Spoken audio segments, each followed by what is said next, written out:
Hey everyone, Phylaris here. This is going to be a pretty quick, informal video. I just wanted to give my thoughts on the jungle changes that just came out onto the PBE. These are pretty big changes to make halfway through the season, which I'm not a big fan of, but let's hop right into it. Jungle accessibility. One of our longer term goals is to increase position preference for the jungle in lower MMR. We're attacking the problem from a few angles that we think will, in particular, reduce some of the esoteric optimizations and help onboard newer players to the role. These are the changes we're initially planning at time of writing. Okay? Number 1, more forgiving jungle clears. With the current shorter jungle timers, the pace of farming and ganking has gone up considerably, making every misstep a major setback for both the jungler and their team. Jungle monster base attack damage and attack damage scaling reduced across many camps. Okay, I've actually already gone onto the PBE to check out these changes. At level 1, the buff camps have lost 4 AD, Gromp and the Big Krug have lost 2 AD, the Little Raptors have lost about 3 AD, and the Wolf camp has lost about 7 AD. Okay, so about 70% of the current jungle roster already clears with full health pretty much, so this isn't really going to affect them. Who this is nice for is the few junglers that were clearing really unhealthily, like Amumu and Sylas in the early game, and maybe some off-meta junglers, like let's say Talon. It's going to make the early jungle clear a lot healthier for these champions and help them keep up with the meta jungle pool. So I actually like this change. It just increases the number of champions that feel decent to play in the jungle, and that's always nice. That's always nice. Jungle monster attack damage scaling reduction. This doesn't really matter. Pretty much every champion clears with full health by the mid game, so this doesn't affect that much. Camp respawn timer, 2 minutes increased to 2 minutes and 15 seconds. This really annoys me, that this comes halfway into the season. This is like if you went up to a laner and halfway into the season, you were like, instead of every 30 seconds, the waves are going to come every 40 seconds. It's just really annoying to deal with this kind of timer change halfway into the season. You got to kind of reset your internal timer as a jungler. But it is what it is, right? I think the effects of this are pretty straightforward.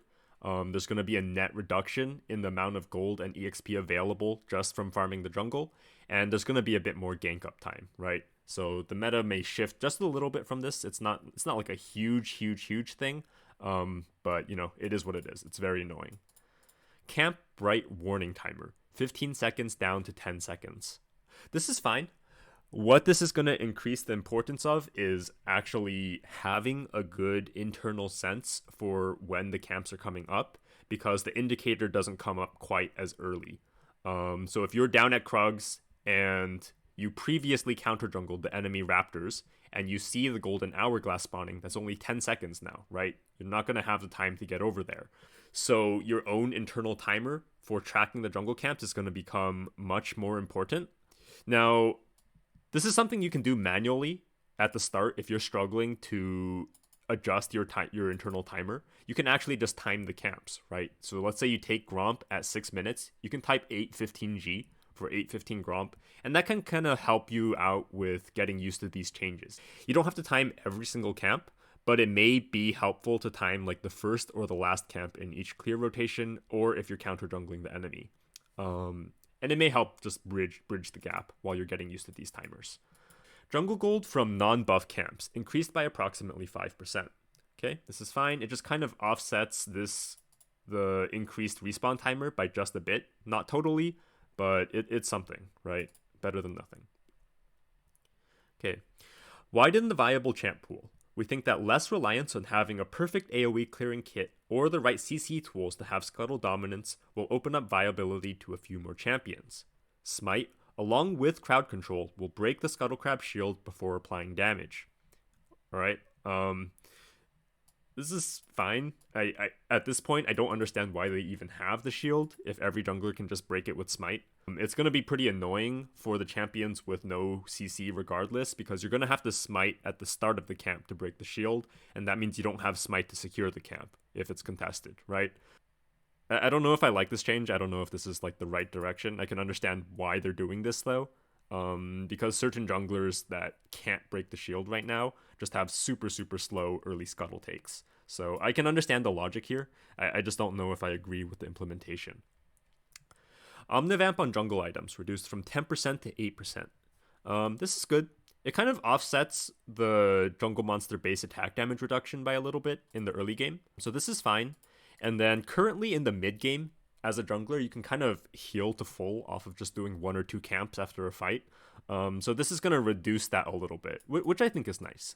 Yeah. Smite percent max health healing 10% to 15%. So more healing from Smite, just increased overall jungle sustain.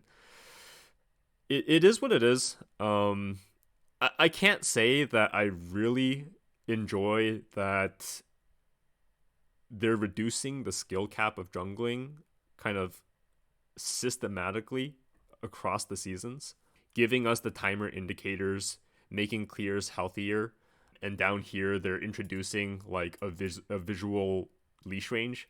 It kind of dumbs down the jungle a little bit.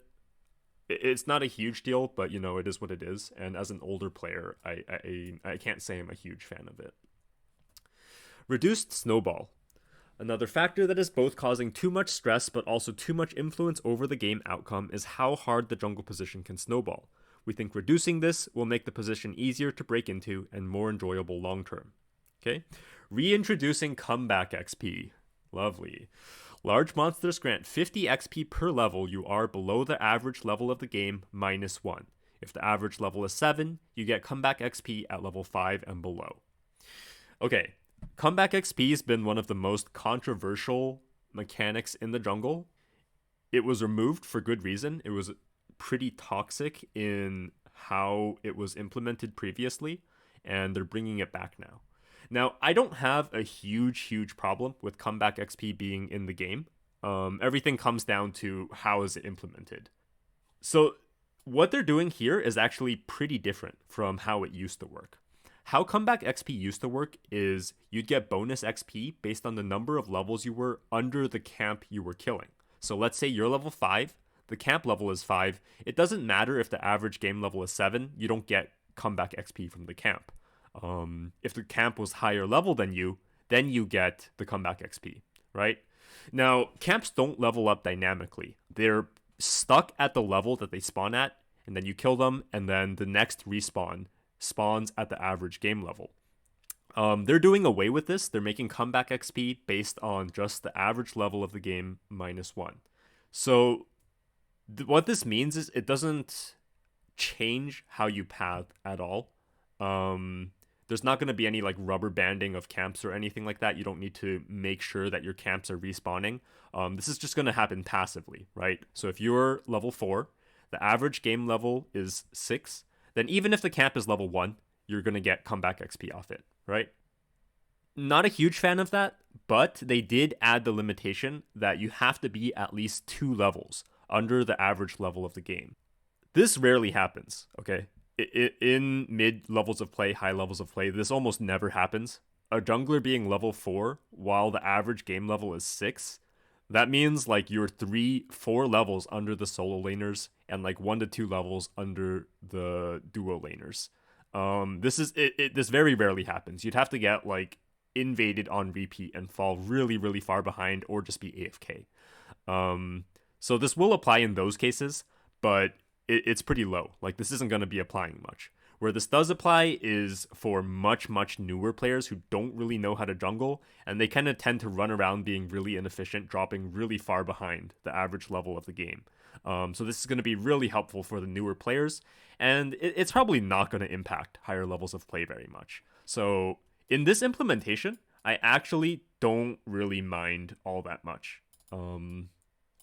It's probably not, you're not going to, if you're a higher level player, you're not going to see this having much impact.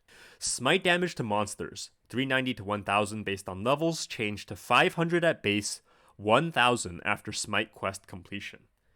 This is a kind of weird change that no one asked for. What this means is, number one, if you're choosing which camp you smite in the early levels, you probably lean towards smiting one of the first 2 camps now, because the smite damage doesn't like increase with your level. Where this is important is on like Scuttle contests. If you're level 4 entering Scuttle and you're versus a jungler that's level 3 entering Scuttle, you'll have the same smite damage now, right? It's just 500. You're not going to have a smite lead on the crab just because you're higher level. Now, that smite gap that little bit of damage rarely affected anything anyways. And so I don't think this is going to be like that meaningful of a change, honestly. Probably just means you use your smite a bit earlier in your clear, then you save one for Scuttle. And it is what it is, right? Now, the weird part is 1000 after smite quest completion. So instead of scaling with levels, as soon as you've used your first 5 smites and the jungle item disappears from your inventory and you get blue smite or red smite, your smite does 1000 damage. That's a pretty big deal. That's like by the time second dragon spawn comes up, you're gonna have 1000 damage smite maxed out. This makes it much harder for laners to steal objectives from junglers if they have smites up in the mid game, right? By late game, it equals out. This is a huge amount of smite damage in the mid game. It's gonna make dragon takes and like dragon solos, dragon sneaks a fair bit faster. It's a bit of a weird change. It's for sure a bit of a weird change. What this also means is that if you have a level lead on the enemy jungler, it doesn't matter anymore, right? If you're level 14 and he's level 11, it doesn't matter. You both have 1000 damage smites. It's going to be a 50-50 for an objective contest. I don't know if I like this. Having higher smite damage if you were higher level kind of made sense to me. I don't think you should be like arbitrarily rewarded for being lower level, but we'll see how this plays out, right? Finally, camp leashing clarity. A particularly important skill for high-level jungle optimizations is to perfectly manage the monster leash ranges and drag them into optimal positions for max clear speed. While not removing this skill, we want to help newer junglers learn the rules and leash ranges for each monster camp. When within 200 range of causing the monster to leash, a warning particle will appear to show the monster's leash range.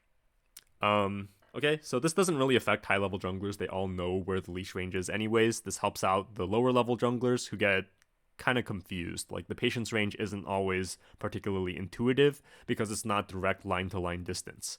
It's based on walking distance. So when you go around, like, wall bends, things like that, sometimes the patience leash range is, like, kind of unexpected. So this will help newer junglers learn the leash ranges, which is nice.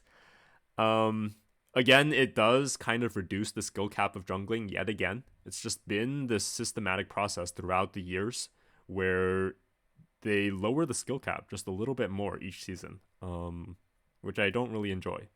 But, you know, jungle's a very unpopular role with beginners right now. It's very hard to pick up, so this kind of makes sense. I think it's nice. It helps the beginners out. At a high level, we want these changes to be helpful and satisfying for jungle players across all levels of play, but we're not aiming for a significant power increase or decrease for the position. We're giving and taking away power in equal measure while shifting mechanics so that the jungle is a bit more welcoming to newcomers. I guess my overall thoughts are this is actually true. I don't think most of these changes are particularly impactful for higher level players, outside of maybe being able to play some of the more unhealthy junglers, like, say, Sylas, and maybe some more off-meta junglers. The big change is going to be the camp respawn timer, 2 minutes to 2 minutes 15 seconds. That will shift things a bit, for sure. Away from the super farm-heavy junglers. And the smite change, we'll see how that plays out. It's a bit weird. But overall, I would tentatively agree this is a patch that's mostly directed at the newer players and will hopefully make jungle like an easier role to get into, less stringent with the champion restrictions. You can take more champions into the jungle, and hopefully beginners won't just get reamed by the jungle camps when they're like first timing champions in the jungle, and that should hopefully help them out. Yeah, those are my overall thoughts on this patch. I think it could use some tuning, but I do actually tentatively agree with the direction that they're going. That's just my personal thoughts, though. It's still going to be tuned, so we'll see how it goes. I kind of hope that they're going to remove the camp respawn timer change. It's a bit out of the blue. I kind of hope this doesn't go through, but we will see. Alright, that'll be all for this video. Thanks for watching if you actually made it through and watched this whole boring thing. Just a quick note, I do now have a Discord server. Just just a pretty fun casual server. We discussed the jungle changes. We discussed clearing. If you need help with your clears, you can come and get it. I'll be helping out some like there's quite a few master to challenger junglers here that are willing to come and help out. Check your clear out. So if you're struggling or just want somewhere to hang out as a jungler, feel free to check this out. I'll drop a link in the description below. But yeah, thanks for watching.